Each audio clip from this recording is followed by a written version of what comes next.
We got an idea today how the Labor Party plans to campaign without Anthony Albanese.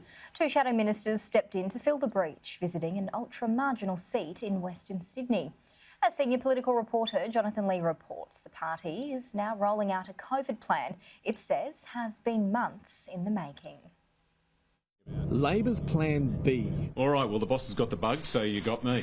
The opposition's dedicated campaign spokesperson, Jason Clare, called on to explain what Anthony Albanese's COVID diagnosis means for the party's prospects. It means that you're going to see more of Albo's team right across the country. We had war-gamed the process we set up so that people will come in and fill the appointments that I'd made. This is Australia and indeed the world in 2022, unfortunately. The Labor campaign was briefly put on pause Friday morning before resuming again without the leader, heading to the nation's most marginal seat, Macquarie, in Sydney's northwest. Jason Clare joining the shadow finance minister and fellow campaign spokesperson Katie Gallagher beside gouged out farmland along the Hawkesbury River to inspect ongoing flood damage. Yeah, very nice to meet you. Share your story. On the day without the party's main man, there was no election pledges. Instead, calls for the state and federal governments to step in and fix the damage. You know, if we're fortunate enough to win the election, let's fix it. Yeah. There's no doubt the loss of the Labor leader has left an almighty hole. How the party plans to fill that in a tight election tussle remains to be seen.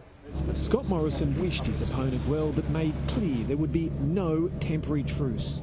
And so hopefully his symptoms won't be too bad, and I'm sure he'll keep on with the campaign, just as when I had COVID I kept on with the governing. The sidelining of Mr Albanese does change Labor's campaign strategy, which until Wednesday night had been more presidential, happy to make polling day more about leadership. Now the party is putting out senior frontbench figures across the country. You'll see Jason, you'll see Jim Chalmers, you'll see Katie Gallagher, Christina Keneally and of course our Deputy Richard Miles. With a hope their new strategy, which it says has been months in the making, will allow voters to see things differently. The more they see of Scott Morrison, the more they'll realise that this government has run out of pup. I welcome the comparison between my team and the Labor team. Anthony Albanese will still launch his campaign in Perth next weekend. In the meantime, those still standing will try to minimise the damage. Jonathan Lee, Sky News, Sydney.